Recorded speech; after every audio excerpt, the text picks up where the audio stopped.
Bonsoir, nous allons commencer. Donc, avant de commencer, Monsieur Vial, souhaitez-vous être secrétaire de séance cette fois? Bon, exceptionnellement, oui. Exceptionnellement. Merci. Je peux vous poser une question d'ailleurs à ce propos. Vous ne faites partie d'aucune commission ni de comité de travail. On avait voté le règlement intérieur du conseil municipal disant que les membres devaient participer au moins à une commission. Bon, écoutez, si ça pose problème, on passe outre. Hein. Enfin, on passe outre, je m'entends. On passe non, le secrétariat, on passe c'est sur autre une autre chose. personne. Non, mais c'est pour les commissions et comités de travail. Commission municipale. Commission municipale. Oui. Bah, il faudrait que tu t'inscrives dans au moins une commission. Tu veux faire au moins partie d'une commission? Ouais. Ah. Ouais, c'est ce qui est marqué. C'est ce qu'on avait voté dans le règlement intérieur. Oui, bah, peut-être. Donc,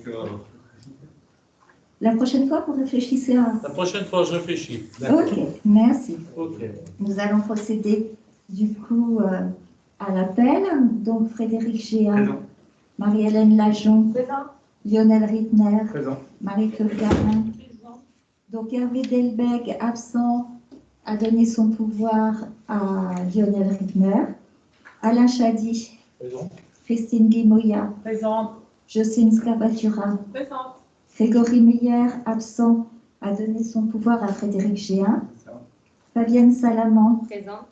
Johan Zinopoulos arrivera en retard puisqu'il termine le travail à 20h. Sophie Guyot-Pivot. Présente. Anthony Bouvier. Présent. Aline Bossy, absente, a donné son pouvoir à Fabienne Salaman. René Vial. Présent. François Manon. Présent. Johan Philimon. Présent. Et William Maire. Présent. Très bien, merci. Le quorum étant atteint, nous pouvons ouvrir ce conseil municipal. Alors, je vais d'abord vous demander si vous autorisez l'adjonction suivante à l'ordre du jour. C'est la modification du contrat aidé de Cyril Large, qui a donc été embauché en contrat aidé. Nous souhaitons le passer à 35 heures au lieu de 26 heures à compter du 1er avril, et ça jusqu'à la fin de son contrat qui aura lieu le 5 octobre 2021. Donc nous n'avions pas mis ce point à l'ordre du jour. Est-ce que quelqu'un s'oppose à ce que nous ajoutions ce point à l'ordre du jour? Pas d'opposition? Merci. Donc, n'ayant pas de décision prise dans le cadre des délégations, nous allons tout de suite passer à la première délibération. La délibération numéro 2021-4.1 portant sur le taux d'imposition 2021. Vous vous souvenez que lors du précédent conseil municipal, nous avions voté les taux d'imposition. Je les rappelle, 6,60% pour la taxe d'habitation, 18,65% pour la taxe foncière bâtie, 51,78% pour la taxe foncière non bâtie. Alors, le problème est le suivant. La taxe d'habitation étant supprimée sur la résidence principale, il n'est pas nécessaire pour nous de voter une taxe d'habitation, ce que nous avions voté l'autre fois.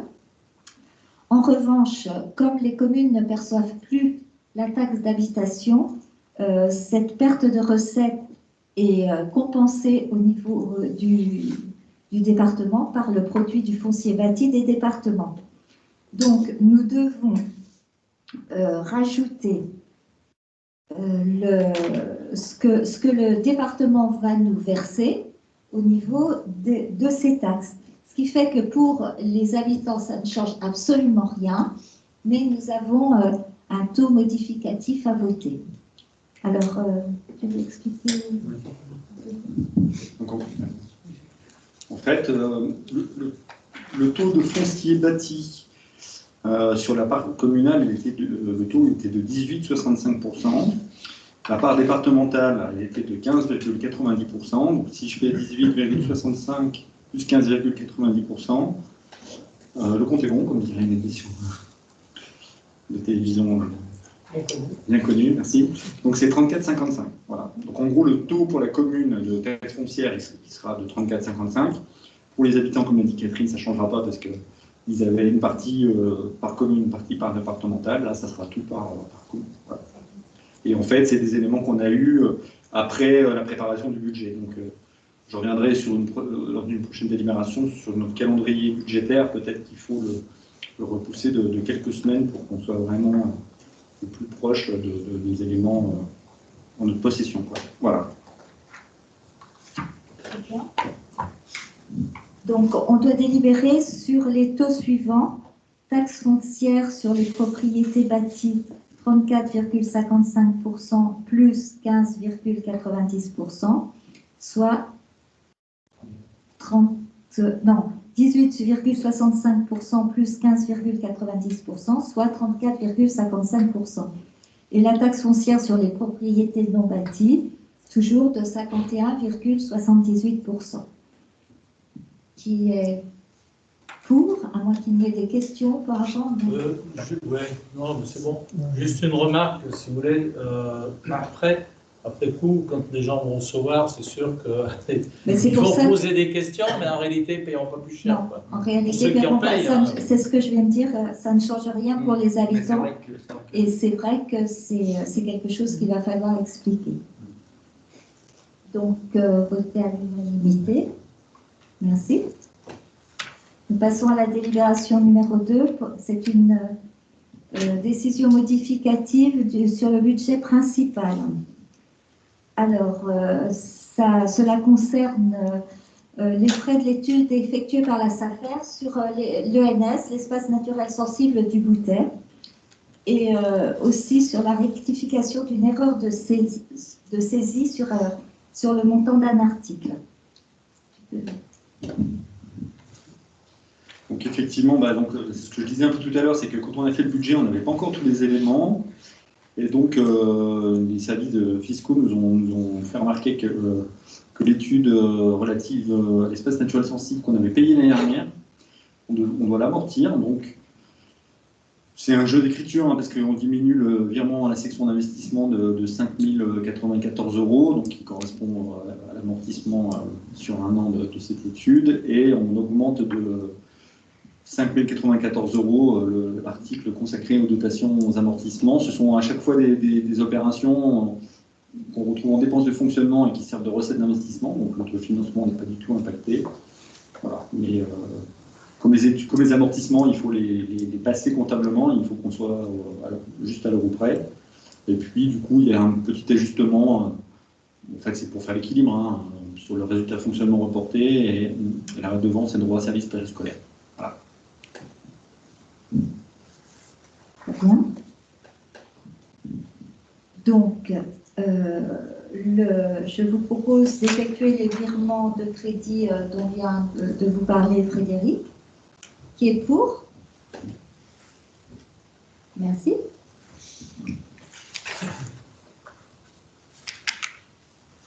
La délibération numéro 3 porte également sur le budget, là sur le budget annexe location. Alors, une très bonne nouvelle, nous avons reçu une subvention de la région d'un montant de 16 596 € pour la rénovation du local commercial qui a servi à la création de l'épicerie Graines de Copine. Donc, il convient d'intégrer cela au budget. Et puis, là aussi, il faut rectifier une petite erreur de saisie.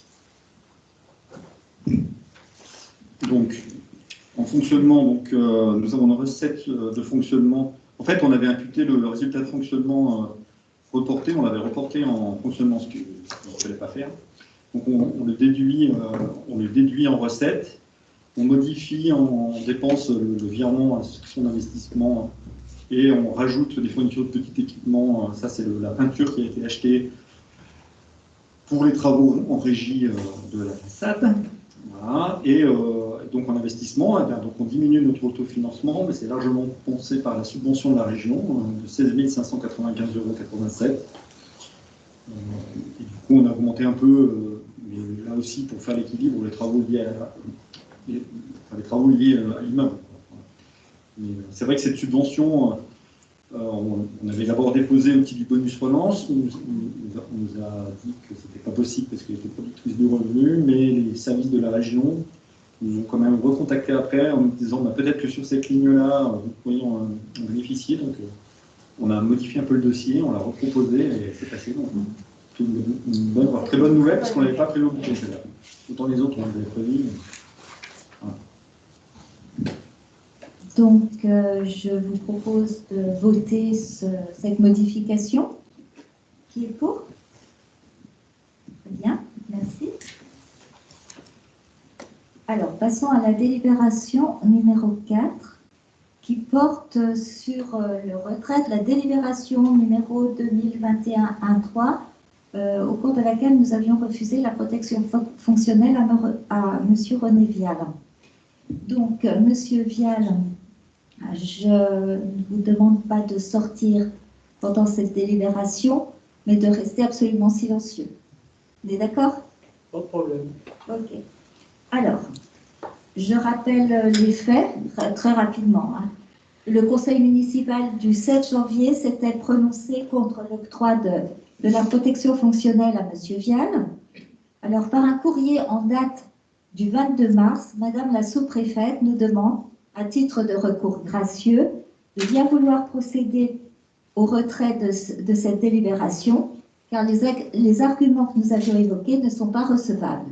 Je vous les rappelle, le délai entre les faits et la demande, ce qui s'était produit, et la demande de protection de M. Vial, M. Vial ayant attendu que le nouveau conseil soit en place pour faire sa demande.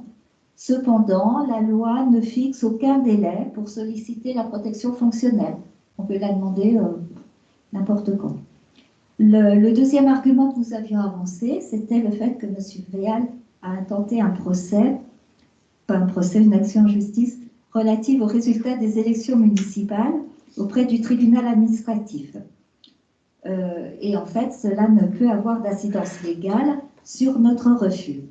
Alors, lors du vote du 7 janvier, les conseillers, nous tous, nous étions largement exprimés sur notre intention de vote, et le résultat, c'est-à-dire un vote contre, avait signifié en quelque sorte l'incompréhension d'une partie du Conseil sur cette demande qui lui semblait incohérente au vu des deux arguments que je viens de citer. Alors, nous savions cependant, bien évidemment, que la protection fonctionnelle est un droit des élus et nous ne sommes pas du tout étonnés de la demande de Madame la sous-préfète qui nous impose de nous mettre en conformité avec la loi. On en est là actuellement. Je vais donc proposer à l'Assemblée de retirer la délibération numéro 2021-1-3 qui refuse la protection fonctionnelle à René Vial et demander de remettre au vote cette protection. Avant que nous passions à ces deux votes, y a-t-il des questions ou des remarques? Oui, j'ai une remarque, c'est quelque chose qui me tient particulièrement à cœur. Est-ce que vous avez...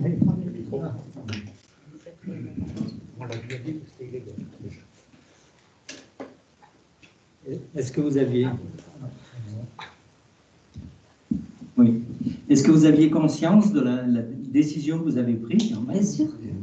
C'est quand même grave, vous avez influencé une décision de justice. Ah non? Si, parce que le président s'est questionné pourquoi M. Vial n'avait pas cette protection. Puisque, mais on n'a pas influencé. C'était une... On nous demande de voter, le conseil municipal a voté, sachant, comme je le rappelle, que la loi devait octroyer cette protection. Cependant, ça nous a permis d'exprimer certains désaccords, sachant très bien que la sous-préfète allait nous demander... Vous ne pensez pas que c'est normal qu'il y ait des désaccords entre l'opposition et la majorité dans un conseil municipal? Alors, justement, je voudrais te répondre, François. Donc, ça tombe bien, très bien que tu parles, parce que, de toute façon, j'allais intervenir par rapport à ton intervention de la dernière fois. Ouais. Je te connais et je sais très bien que c'était de bonne foi. Et voilà. Oui, non, mais laisse-moi finir. Je trouve que malgré tout que tu as des indignations un peu sélectives. Parce que lors du précédent mandat, il est arrivé à de nombreuses reprises. Alors, je vais te donner deux exemples. La première fois, un premier exemple, il se trouve que j'ai été destinataire d'une lettre anonyme Bien entendu, je ne dis pas du tout que c'est devenu de votre équipe ni rien. C'est pas là. Mais il se trouve que j'ai reçu une lettre anonyme. J'en ai fait état au conseil municipal. La seule personne qui m'a soutenu de façon officielle, hormis les collègues de la liste, c'est quelqu'un qui n'est plus conseiller municipal maintenant et qui a exprimé son soutien de façon écrite. Voilà. J'aurais aimé qu'à l'époque, tu aies les mêmes sentiments, parce que pendant 6 ans, nous avons vécu un peu ça aussi. C'est-à-dire que quand on avait le tort de ne pas être d'accord avec le maire de l'époque, on nous l'a souvent reproché, de façon parfois... Alors, l'histoire de la lettre anonyme, c'est un exemple, mais je me souviens particulièrement de plusieurs anecdotes où on m'affuble d'un carton jaune. Je me suis dit, on n'était pas sur un terrain de foot, ni employé de l'entreprise Corbelin ou de l'entreprise de Remédial. Première chose. Deuxième chose, j'ai...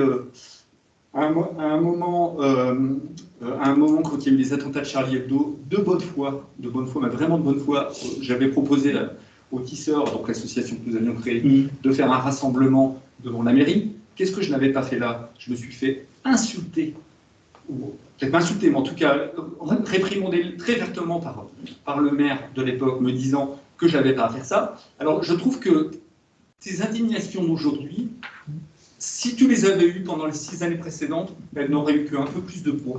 Voilà, c'est tout ce que je veux dire. Et je termine simplement. Catherine a évoqué tout à l'heure à la question du secrétaire de séance. Tu nous as dit la dernière fois, alors ça veut dire quoi si on n'est pas d'accord et tout? Moi, je vais parler clairement. Tant M. Filimon que William que toi, on vous voit dans les commissions qui se réunissent, elles travaillent. On n'est pas forcément toujours d'accord. Mais moi, je reconnais le fait que vous vous impliquiez et que vous donniez votre avis et que vous participiez pour la commune. Donc, pour moi, je parle au nom des collègues, pour moi, quand on travaille pour la commune, quand on travaille pour l'intérêt général, on est respectable. Donc, je ne parviens pas à comprendre ce hiatus entre ta défense. Deux choses qui sont tout à fait... Mais sur le fond, tu as raison. Mais bien sûr, sur le fond, tu as raison. Mais pourquoi tu ne l'as pas fait quand c'était l'autre côté aussi? Pourquoi? Pourquoi à un moment, tu n'as pas dit... Pourquoi tu t'es pas exprimé publiquement ou officieusement en disant à la position de l'époque, bon, c'est vrai, on y allait un peu fort, tout ça. Oui, mais non, tu l'as pas fait. Moi, je pense que c'est l'inverse. Vous étiez systématiquement contre. Non, c'est pas vrai. Non, c'est pas vrai. C'était une grosse systématique. Et justement, je voulais reparler de ça. Tu avais toi-même dit, il faut arrêter la chasse aux sorcières. Ben là, c'est ce que vous êtes en train de faire. Mais les raisons, je te les ai données. Non, mais en fait... Et j'allais même dire après, quand le petit cercueil, c'est exactement les mots que tu avais eus au conseil municipal. Bah, nous, on est plus intelligents que ça. Mais au bout d'un moment, il faut marquer un exemple. La preuve que non. Parce que vous n'arrivez pas à faire la part des choses. Bien sûr que si, François. C'est un droit. Un élu doit être défendu. Mais c'est pas cohérent de ne pas défendre un élu. Et vous faites passer un message qui est abominable. Si j'avais demandé la protection fonctionnelle, si elle m'aurait été accordée. Ah bah bien sûr. Moi j'aurais voté pour en tout cas. J'espère. Il t'arrive quelque chose en tant qu'élu, c'est normal que la commune... François, lors du conseil municipal où ça s'est passé, on a tout mis sur carte, les cartes sur la table. J'ai bien expliqué qu'on avait pris l'avis de l'avocat également, que c'était quelque chose qui était légal, effectivement, cette protection fonctionnelle. On nous demande néanmoins un vote. Alors, soit on est dans une république bananière, on nous demande de voter et puis ça ne sert à rien du tout. Mais c'est du là, ça a accordé, ça a prouvé au moins, ça a permis en tout cas de dire ce que les gens pensaient, ce que les gens ressentaient. Et on savait très très bien je l'ai dit, je l'ai toujours dit. Et d'ailleurs, j'ai voté pour en me situant en tant que maire en disant, bon ben, je vote selon la loi, sachant que chacun est libre de voter comme il l'entend, parce que chacun a droit à une voix et une voix qui compte, et ça nous a permis de dire les choses. Maintenant, la sous-préfète nous demande de retirer cette délibération et de se mettre en conformité avec la loi, ce qu'on va faire, parce qu'on a toujours dit qu'on respectait la loi. C'est le principe que je conteste. Eh bien oui, mais un élu reste un élu et il doit être protégé. Eh ben oui, mais pourquoi tu l'as pas fait avant? Monsieur, ben moi j'étais pas là à la réunion de. Non, parce que j'étais à une réunion SICTOM et vous avez décalé. Pourquoi tu l'as pas fait pendant les 6 ans avant, quoi? Mais, je veux dire. Vous avez jamais été agressé comme ça? Une lettre anonyme, excuse-moi. Ouais, c'est bon. Ça reste anonyme, une lettre anonyme. Oui, Non, mais mais enfin, je veux dire, il y a un de tes collègues de l'époque qui a exprimé son soutien publiquement et qui me l'a envoyé après par mail. Il a eu au moins ce courage.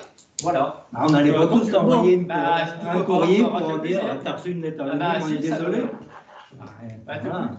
On a tous été désolés que tu aies reçu une lettre anonyme et puis c'est tout. Donc, à part François, quelqu'un d'autre veut-il s'exprimer? Lionel?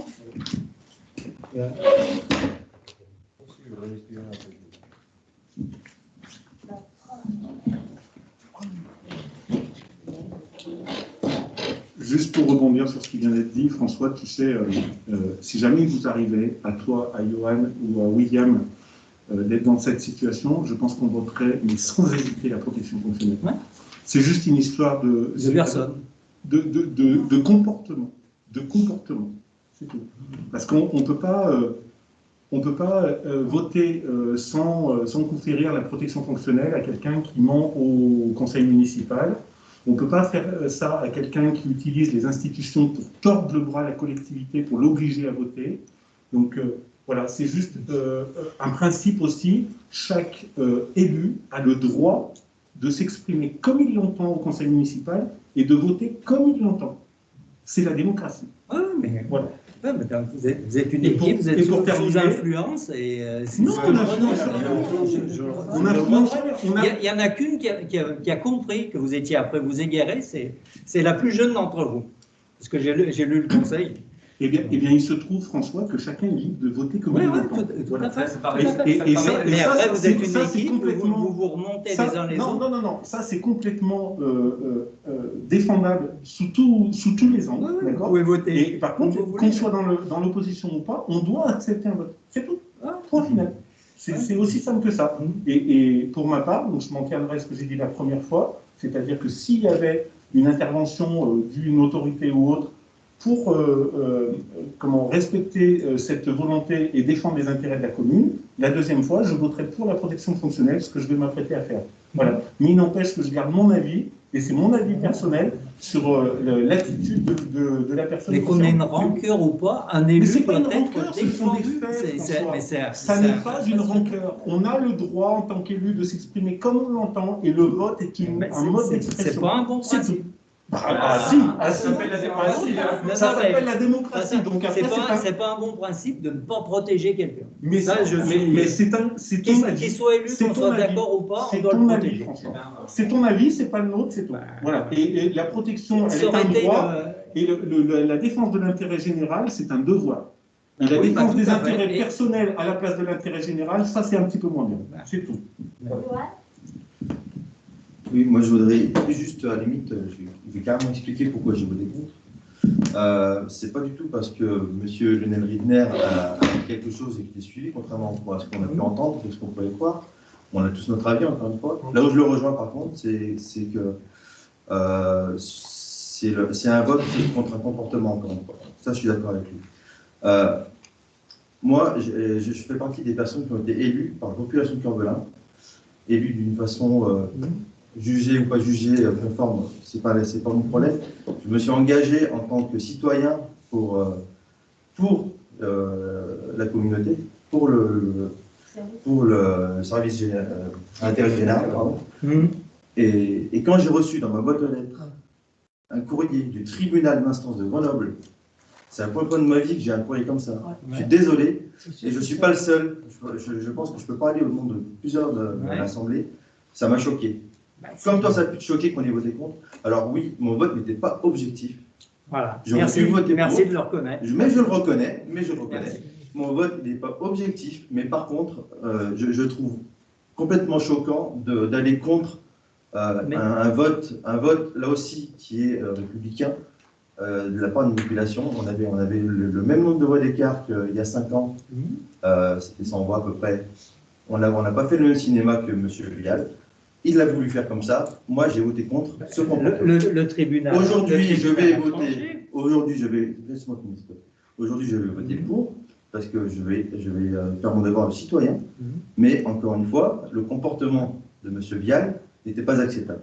Et j'ai voté contre ce comportement. Alors, tu as voté contre quelqu'un qui a défendu du personnel, qui a protégé son personnel. Non, le personnel, il faut aller, pas question de vote ou pas vote, le personnel, il est normal qu'il soit protégé, il n'y a pas de problème. C'est pas un problème. Il a eu des problèmes parce qu'il a protégé le personnel. Mais absolument pas. Mais pas du tout. Alors là, non. Bon, ça n'a rien à voir, on ne va pas rentrer dans ce débat. Oui, non, on va pas rentrer là-dedans. Voilà. Donc, lié à des relations personnelles aussi. Oui, voilà, ça a sûrement influencé tout ça. Voilà, c'est surtout ça.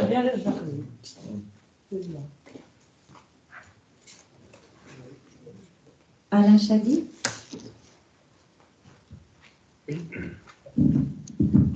Oui, je voudrais moi aussi m'exprimer parce que lors du premier vote, j'ai été aussi parmi les personnes qui ont voté contre, d'accord. Je l'ai fait en toute connaissance de cause, d'accord. Je vous entends parler les uns des autres. Je crois que, François, il y a deux choses dans l'histoire. Il y a le fond et il y a la forme, d'accord. Donc il faut bien faire la distinction entre les deux. La protection, sur le principe, je suis OK, d'accord. La première fois, j'aurais pu voter oui. Et c'est ce que je vais faire ce soir, je vais voter oui, d'accord. Par contre, c'est sur la manière dont les choses ont été faites. Et pour ça, encore une fois, je suis adulte, je me fais mon propre jugement, je sais apprécier les choses, je n'ai pas besoin ni des uns ni des autres pour savoir quelle est la conduite que je dois mener, d'accord. Donc je fais les choses en mon âme et conscience. Et j'ai voté contre, mais j'ai voté contre la manière qui a été faite, d'accord. Maintenant, sur le principe, je suis tout à fait d'accord. Et la protection, je vais voter pour ce César. Bon, chacun ayant voté en son âme et conscience, nous allons reprocéder à un vote.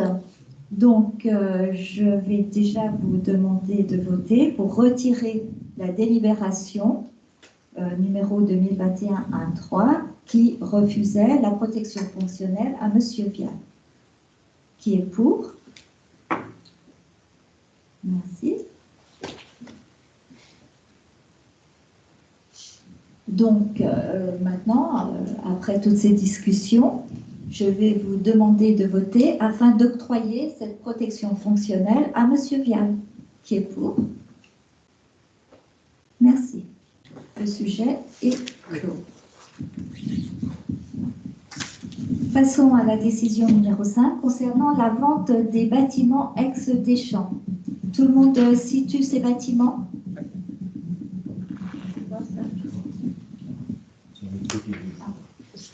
Voilà. Alors, je rappelle un peu les faits. Vous l'avez lu dans la note de synthèse. Par délibération du 15 janvier 2008, la commune avait fait l'acquisition d'un tellement immobilier à Boivion, dans le cadre de la succession des champs, pour une valeur totale de 9 700 €. Alors, ce bien, il est composé d'un local en pisé et mâche fer. En fait, ça fait un rez-de-chaussée. Il n'y a pas d'escalier, non, il y a un étage et les murs. Et pas de terrain. Pas de terrain du tout. Alors, à l'époque, d'abord, la superficie au sol est de 48 mètres carrés. Ça fait 2 fois 48 mètres carrés puisqu'il y a un étage. La municipalité de l'époque avait pensé utiliser ce bâtiment pour ranger, pour les associations sportives ou autres. Et puis, depuis, rien n'a été fait. Alors, par délibération 2019-73 du 5 décembre 2019, le conseil municipal de l'époque avait autorisé la vente de ce bien au prix de 50 000 €. Un acquéreur ayant été trouvé, sauf que cet acquéreur s'est rétracté depuis. Et il avait signifié dans son courrier qu'il comptait renégocier le prix parce que les travaux qu'il devait faire ne rentraient plus dans son budget. Je peux apporter une précision? Oui, je termine juste. Donc, ce dernier, ce monsieur n'a jamais recontacté la mairie, donc la transaction a été considérée comme nulle. Si vous permettez, je pense qu'il vous manque une ligne. Attendez Le micro. Ah, merci. Oui, il manque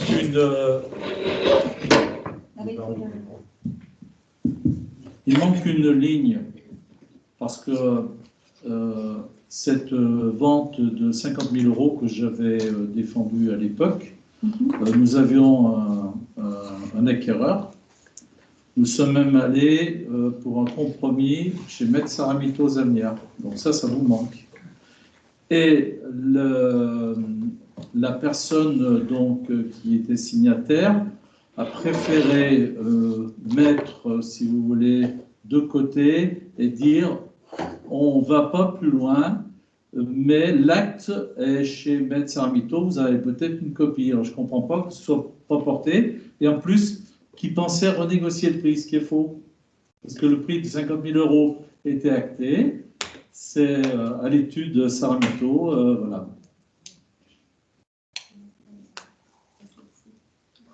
Alors, on a la lettre de ce monsieur. Je ne sais pas qui c'est. Hein. Monsieur Verret? Oui, c'est ça. Oui. Adressé à Madame Saramito. Oui. Madame, par la présente, j'exerce mon droit de rétraction concernant l'affaire ci-dessus désignée. En effet, j'avais cru comprendre lors de la visite du bien que le bâtiment était raccordé aux différents réseaux, ce qui manifestement n'est pas le cas. Après évaluation du coût de raccordement, notamment sur le domaine public, le budget que j'avais envisagé n'est plus suffisant pour réaliser l'ensemble du projet. Pour votre information, je compte renégocier le prix du bien avec la mairie de Corbelin. Veuillez agréer, madame. Très bien, j'acquiesce, pas de problème, c'est vrai, dans cette formulation. Sauf que il avait été donné comme ça un élément de coût de réseau, donc concernant l'eau et l'assainissement, et l'électricité qui passe à côté, et qu'en définitive, j'avais donc effectué une demande précise dont pour attester Jean-Yves, le municipal, que le coût finalement n'avait strictement rien à voir avec ce qui avait été annoncé verbalement.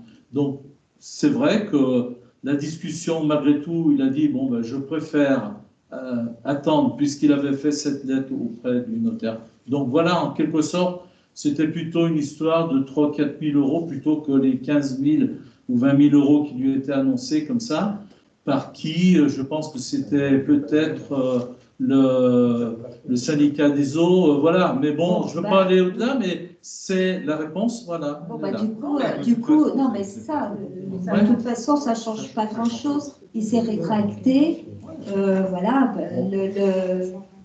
Il le dit très bien, hein, le budget qu'il avait envisagé ne correspondait plus au prix des travaux, ce que je dis, sont les travaux de raccordement. Bon, voilà, donc ça, c'était la première affaire. Du coup, actuellement, nous avons un nouvel acquéreur, Monsieur Maxime Dion, qui fait une proposition d'achat au prix de 45 000 €. Nous l'avons reçu, nous avons discuté avec lui, il a visité les locaux. Qu'est-ce qu'on peut dire de plus? Rien de plus, ça lui convient. Comment? Rien de plus, ça lui convient et il est conscient de toutes les particularités. Voilà, on a bien fait le tour justement des raccordements, du fait qu'il n'y a pas de terrain, etc. Et du coup, il est tout à fait d'accord pour racheter ce tellement au prix de 45 000 €. Voilà. Donc, est-ce qu'il y a d'autres remarques, des questions? Non. Comment? Juste savoir, est-ce que l'on sait qu'est-ce qu'il va en faire? Oui, des appartements. Des appartements. Un appartement. Un appartement. D'accord. Il faut savoir à l'origine qu'il y a donc un propriétaire qui est juste à côté et qui a tout le tellement. Et donc on s'était rencontrés, mais lui il était intéressé, si vous voulez, à l'époque, de racheter le bâtiment, mais pour 3 fois rien. Et je lui avais dit non, c'est pas possible. C'est pour ça que le prix qui avait été annoncé était de 50 000 €. Bon, allez, à 5 000 € près. Moi, nous avions proposé 50 000 Oui. euros également, et nous avons négocié parce que ça nous semblait intéressant de revendre ce bien Oui. dont nous n'allions rien faire et qui permettait d'avoir un petit peu de liquidité. Non, mais moi, je suis favorable, hein, il n'y a pas de problème. Très bien. Je le dis tout de suite. Donc, Pardon. On y va, on vote, si vous êtes favorable à l'entrée.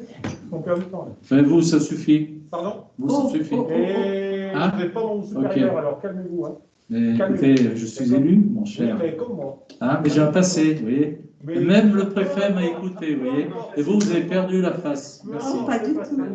Allez, Bon, je votons vais, cette forme, vous n'avez pas été capable vous de- demander- Mais pas de remarque, c'est bon. Voilà. je, Non, non, c'est pas bon, je remarque je dis ce que j'ai envie de dire, monsieur Yann. Et vous n'avez rien à me dire Mais là-dessus. moi aussi, j'ai le droit de dire ce que Alors, j'ai je dis envie. votons parce que vous nous faites perdre du temps. Alors, donc, nous allons voter. Je vous demande de m'autoriser à signer tous les documents relatifs à cette transaction, c'est-à-dire certainement vendu 45 000 euros à monsieur Dion, Maxime.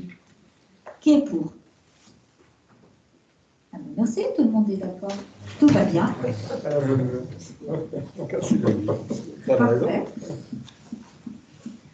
Alors, il y a un point qui était inscrit à l'ordre du jour et qui finalement est caduc. Il s'agit du paiement des heures supplémentaires d'Isabelle Muguet lorsqu'elle a remplacé Sandrine Latella. Nous avions mis ce point à l'ordre du jour avant d'avoir connaissance des dernières mesures sanitaires et compte tenu des nouvelles dispositions qui engendrent la fermeture du centre de loisirs pendant ses vacances de printemps pour lesquelles Isabelle devait travailler. Elle va pouvoir récupérer ses heures supplémentaires, donc la délibération est caduque.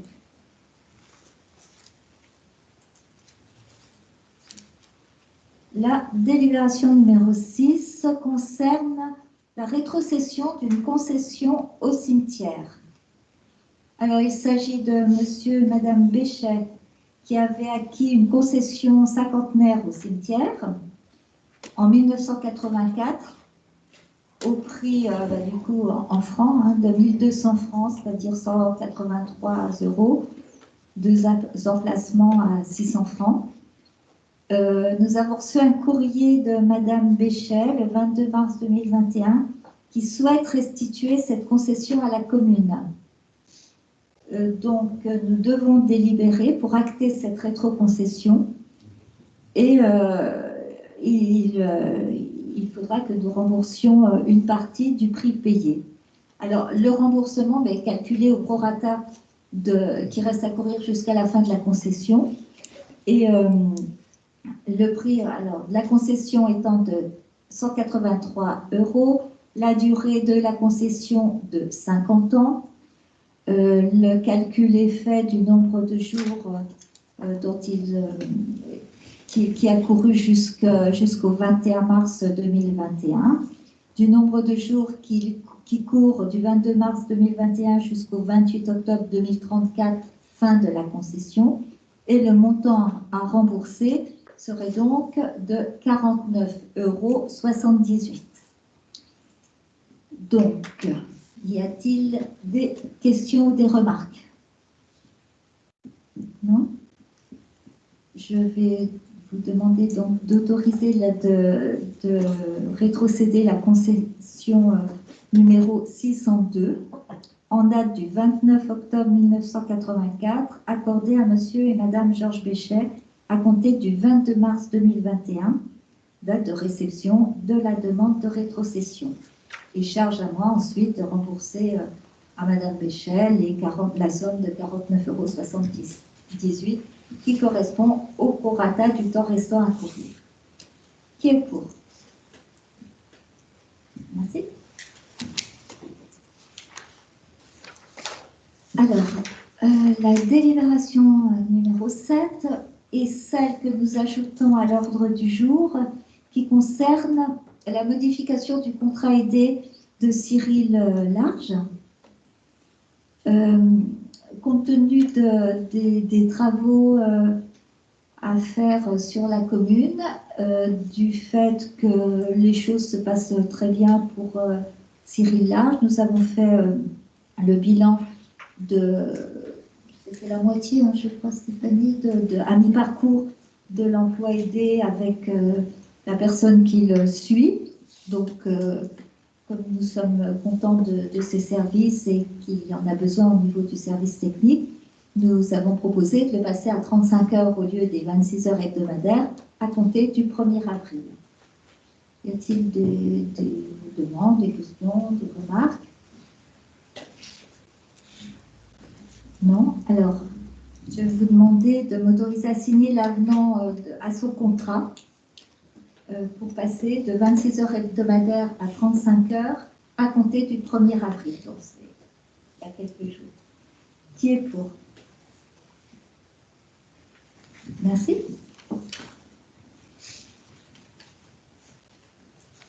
Nous allons donc, les délibérations étant terminées, nous allons passer aux points inscrits à l'ordre du jour et qui ne font pas l'objet d'une délibération, à savoir les commissions transversales, les comités de travail, les comptes rendus de syndicats intercommunaux, etc. Qui veut commencer? Donc au niveau du conseil communautaire, lors du dernier conseil communautaire qui a eu lieu le 25 mars, a été proposé le vote du budget. Lors du débat d'orientation budgétaire, il y avait eu des débats assez longs, mais néanmoins intéressants sur notamment la question de la gestion des personnels. On a retrouvé un petit peu de ces débats fin mars, mais c'était quand même beaucoup plus court et restreint.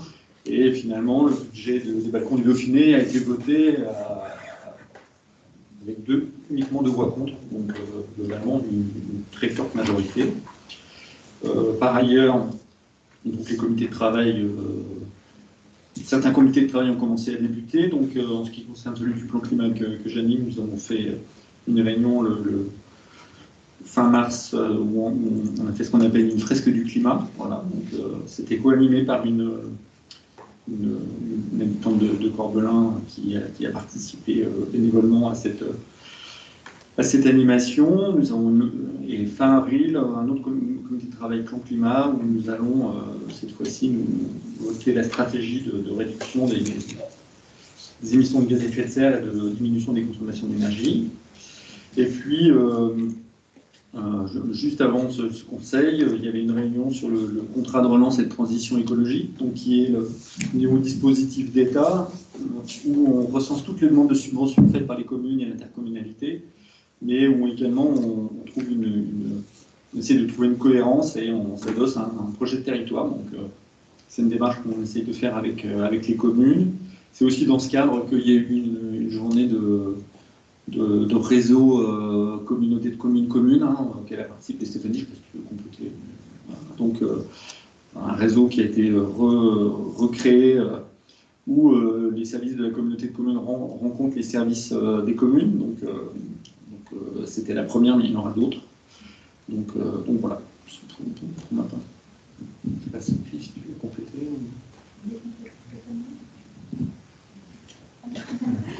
Sophie? Non, c'est bon. Il y a eu d'autres commissions, comités de travail à l'Interco? Non? Alors, oui? Deux mots sur la réunion du SCOT qui a eu lieu le 15 mars. Oui, il y a le micro.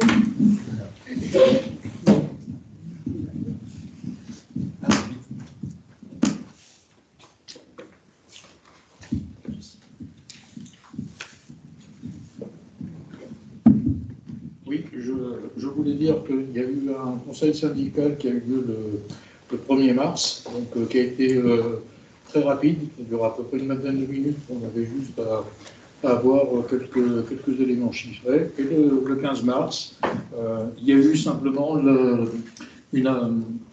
l'approbation du compte de gestion pour l'exercice 2020.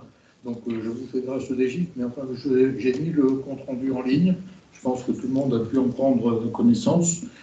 Ce qui est important, c'est qu'il y a eu des cotisations concernant le budget principal à financer qui est de 248 494 €, d'accord. Nous sommes partis sur une hypothèse de population pour 2020 qui s'élève sur l'ensemble du scope à 108 041 habitants pour l'année 2020, ce qui fait que nous aurons une participation par habitant qui va être de 2,30 €. Et ce qui est à souligner, c'est qu'il y a quand même une réduction de ce coût, puisque précédemment, nous étions à 2,43 €. Donc on économise 13 centimes par habitant. Voilà, donc il n'y a rien de plus qui a été décidé, puisque c'était une soirée vraiment qui était portée sur des chiffres uniquement. Voilà.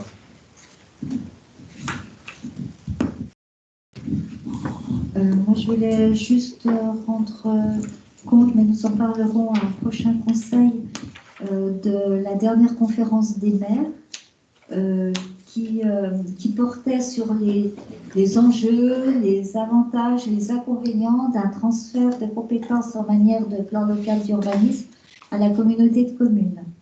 Donc, on a commencé à parler de cela, hein, on nous a présenté de façon plutôt très objective, je trouvais, les pour, les contre et tout ça. Ce point, je souhaiterais l'aborder avec l'ensemble du conseil, peut-être lors du prochain conseil municipal, parce que ça faut vraiment que tout le monde soit au courant, et je veux vous envoyer les documents à étudier avant pour que chacun puisse ensuite s'exprimer sur ce point. Sachant que de toute façon, notre PLU est complètement obsolète par rapport aux documents du SCOT, hein, il n'est plus du tout en compatibilité et qu'il va falloir le réviser. Voilà, donc ça c'est chaque mois il y a une conférence des maires et c'était sur ce point-là.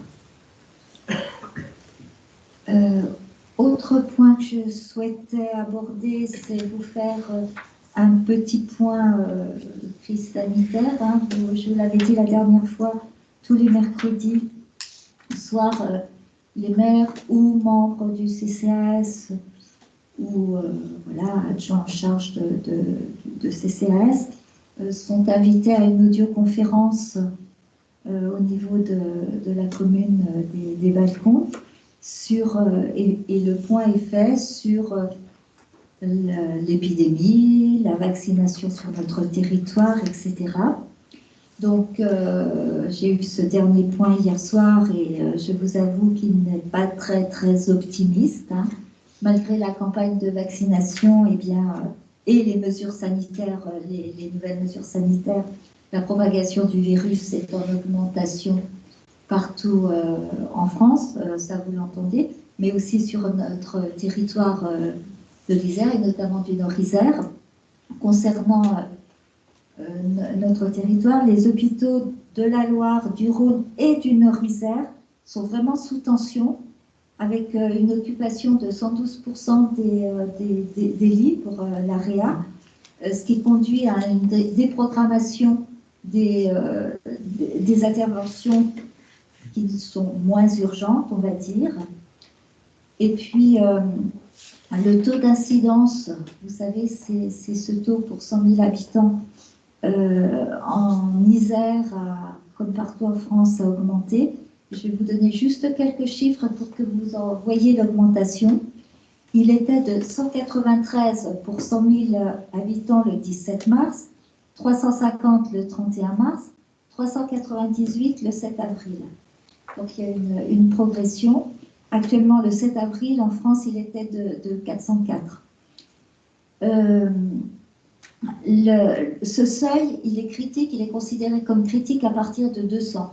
Donc, le 17 mars, on était un petit peu en dessous. Depuis, on est très largement au-dessus.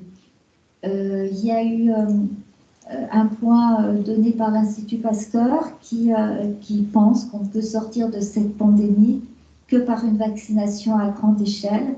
Eux parlent de 90% de la population d'adultes vaccinés, ce serait ce qu'il faudrait pour qu'on en sorte.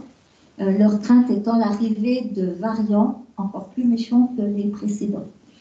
Voilà, donc on essaie au niveau de notre territoire, en tout cas, de favoriser la vaccination.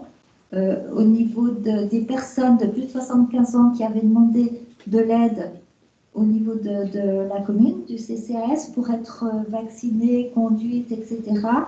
Je crois, enfin, la dernière fois que j'en ai parlé avec Alicia, on avait 2 personnes qui s'étaient rajoutées, mais autrement, tous les autres, les 25 précédents, ont tous été vaccinés, ont tous été conduits. Là, il reste un monsieur également qui ne peut pas se déplacer, mais du coup, j'ai posé la question. Il va y avoir une ambulance qui va venir le chercher, il va pouvoir être vacciné également. Il y a vraiment une très grosse mobilisation au niveau de notre communauté de communes, et notamment du centre de vaccination de Montalieu, qui réserve des créneaux pour la population de la Comcom. Voilà, donc on espère tous que cette vaccination va augmenter, comme partout en France, et qu'on pourra s'en sortir le mieux possible.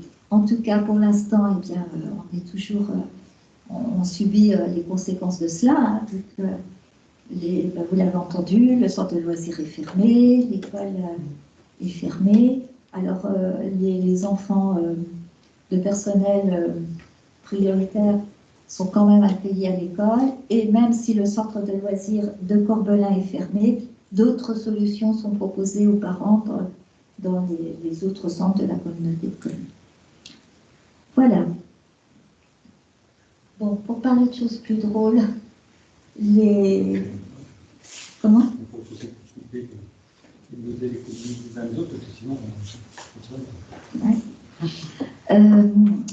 Les dates des prochains conseils municipaux. Parce qu'on avait, on s'était arrêté à la date du mois de juin. Donc le prochain, c'est le 20 mai. Le suivant, c'est le 17 juin. Du coup, on en a mis un le 8 juillet, en se disant c'est le début des vacances, pas au mois d'août, et on reprendrait le 2 septembre, le 2 septembre, et puis éventuellement le 30 septembre, même si c'est le même mois, parce qu'au mois d'octobre, c'est un petit peu plus compliqué avec les vacances qui vont arriver.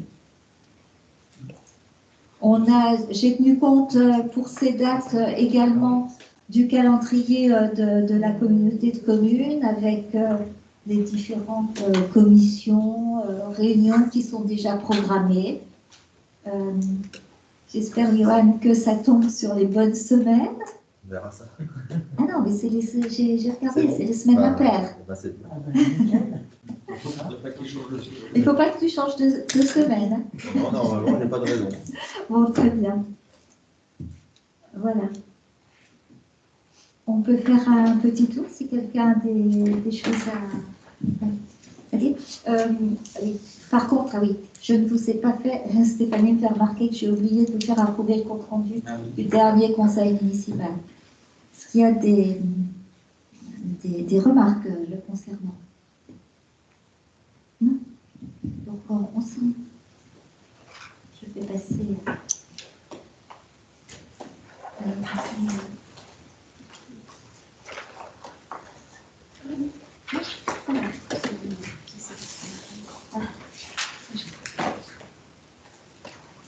Autrement, qui a des choses à dire? Un tout petit mot.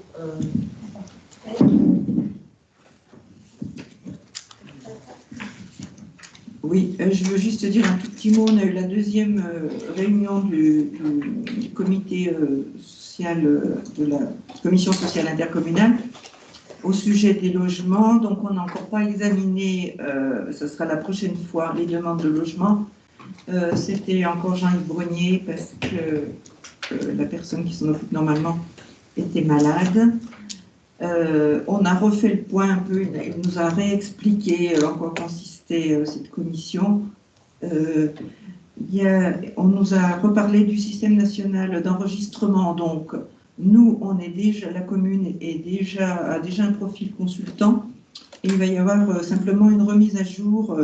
On a envoyé les documents avec Alicia pour la remise à jour, ça va être fait. Donc c'est pratique parce qu'on peut consulter directement où en sont les demandes. Et puis on a reparlé aussi du plan local de l'habitat avec les différentes actions qui en découlent. Voilà, donc c'était à peu près ça. Et il va y avoir un groupe de travail qui va se constituer pour travailler sur l'hébergement d'urgence. Parce que c'est une question compliquée, parce que les gens qui sont en hébergement d'urgence, ils restent, parce qu'il n'y a pas beaucoup d'aval après, pas beaucoup de logements en aval pour les loger ensuite. Enfin, c'est compliqué. Voilà. Et puis, d'autre part, on a rencontré Madame Lambourg, qui est la personne, enfin la directrice à la communauté de communes qui s'occupe de la culture.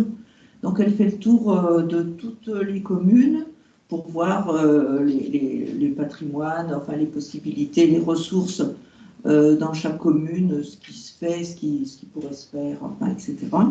Donc, c'était intéressant.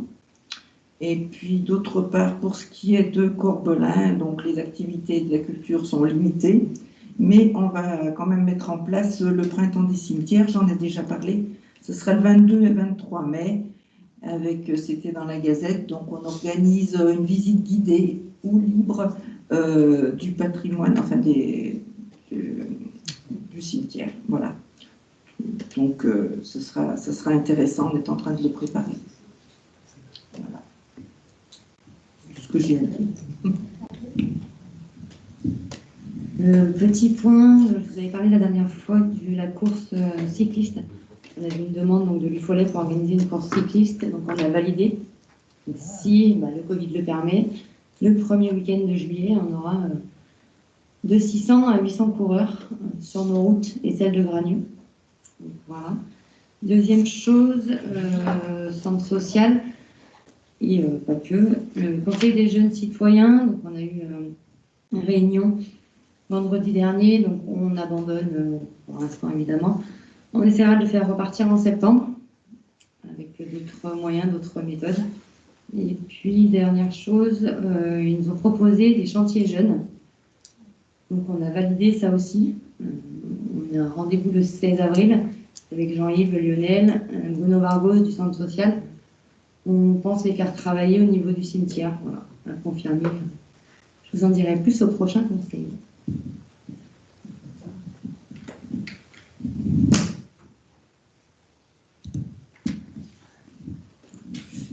En ce qui me concerne, les différentes commissions du CICTOM ont été déplacées au mois de mai à cause de la crise, donc on évite un petit peu de se réunir pour l'instant.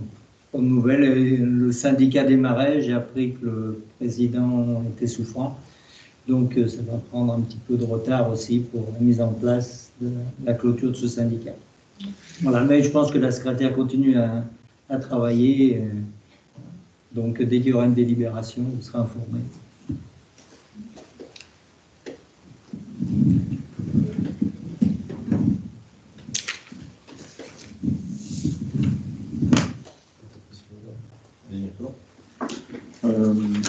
Rapide point donc, sur l'activité des services techniques. La façade de l'épicerie a été repeinte. Les épiceries seront aussi repeintes, mais ce sera fait par une société extérieure parce que c'est un petit peu plus technique. Les deux vitrines vont être changées puisque les vitres ont été fendues pendant et après les travaux. Donc on fait intervenir les assurances et assurance de la mairie et de l'épicerie. Le jardin du Taco est en phase finale de plantation, etc. Nous attendons les plans. Et les services techniques vont travailler à la réalisation de barrières chemin du Galercher pour éviter les problématiques actuelles, c'est-à-dire des activités pas très légales. La gendarmerie est déjà intervenue. Alors, bon, globalement, il y a trafic de stupéfiants, entre autres. Alors ça concerne plus la partie d'Hervé, mais les devis pour les travaux, pour les panneaux liés à la mise en agglomération du Lignon sont en cours de réception. Et nous avons aussi travaillé à une partie de sécurisation de l'accès à l'arrêt de bus. Tous les devis ne sont pas reçus. Il reste encore à définir ce qui est possible de faire assez rapidement cette année compte tenu des contraintes budgétaires qui sont les nôtres. Voilà. Est-ce que quelqu'un a des résultats de Walibi, le comptage des voitures? Oui. Oui, alors c'est plus Hervé qui s'en est occupé, mais il s'est trouvé quand même, c'était extrêmement intéressant. 80% du trafic existant concerne du local, c'est-à-dire des gens qui vont travailler. Donc la question de la mise en sens interdit de cette voie se pose différemment, complètement. Voilà. Parce que voilà, on n'est pas sur du loisir, on n'est pas sur la population extérieure, on est vraiment sur des locaux qui prennent cette route pour aller travailler. Donc les obliger à passer par le centre des Almères, ça ne me paraît pas une bonne solution non plus. Voilà, donc pour l'instant on est en statu quo de ce que j'ai compris, et sans doute que l'étude continuera. Quelle sera la direction prise, je ne sais pas très bien. De toute façon, ça a été fait quand Walibi était fermé, c'est ça? Complètement, oui. Oui. C'est-à-dire qu'il y a quand même malgré tout, ça fait. Si, il y a quand même un trafic important, mais qui est lié à l'activité locale. Oui, mais 80%, c'était sans Walibi. Oui, tout à fait. Oui, parce que les comptages ont été réalisés le mois dernier. C'est pas le pourcentage qui est important, c'est la valeur ajoutée. C'est ça. C'est-à-dire qu'à un moment, la question se pose, on ne peut pas mettre une voie en sens unique alors qu'elle est empruntée par des locaux tous les jours pour juste aller travailler. Voilà, c'est pas possible concrètement. Donc il faut réfléchir à autre chose et régler cette problématique de circulation qui est gênante pour les riverains. Mais en même temps, c'est une voie qui devient cruciale. Donc, c'est pas simple. Surtout gênante, effectivement, quand en plus il y a l'hiver, et notamment les week-ends. Donc, ça donne petit à petit, on resserre le problème avec ce type d'études. Ça nous permet de voir exactement ce qui se passe. Donc, on continue. L'usage donc de la déchetterie, le collège et les agriculteurs. Sur les comptages qui ont été faits, la déchetterie, c'était 3 personnes dans la journée, donc c'est voisin de zéro. En semaine, c'est surtout l'activité professionnelle et les gens qui se rendent sur leur lieu de travail. Alors c'est beaucoup moins, et le collège. Donc c'est beaucoup moins vrai en période de confinement, évidemment, mais voilà. Notamment quand même pour aller bosser à Belay, quoi. C'est moins vrai aujourd'hui. Moi, je passe pas par là, mais les gens qui vont bosser à Belay, ils peuvent passer par là. À Belay ou à Saint-Dié-d'Ost ou à Ost. Alain ? Oui, juste une petite information que je voudrais donner encore concernant les balcons du Dauphiné. J'ai eu Nathalie Poirot au téléphone parce que vous savez, certains d'entre nous se sont inscrits sur des commissions. Et donc, pour l'instant, les commissions n'ont pas démarré. Il y en a que 3 ou 4 qui ont eu une première réunion. Mais bon, c'est normal à cause de la Covid, effectivement, qui est un peu en stand-by, donc on attend que les choses reviennent à une situation normale.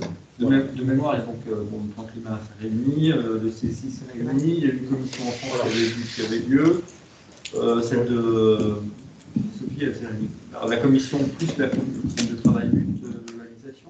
Oui. Voilà. Et Grégory, qui n'est pas là aujourd'hui, a participé à une réunion mardi en visio sur des conseils. Mais c'est vrai qu'il y a des.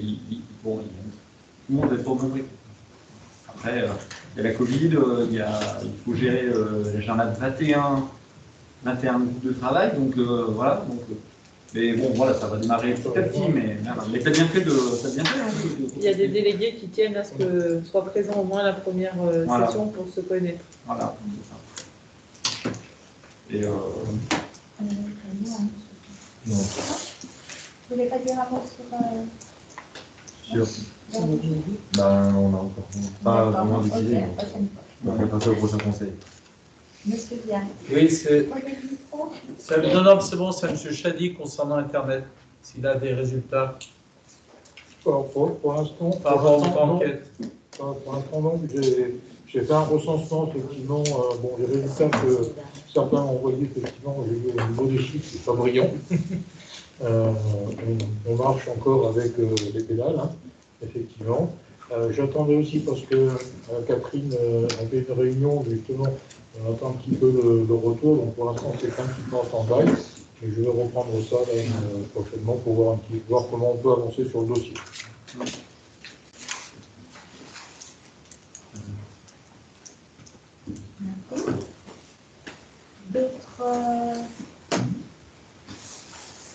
réflexions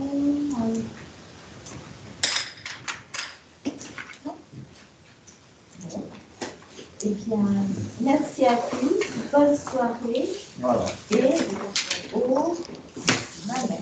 Voilà. Et en espérant être déconfinés. Et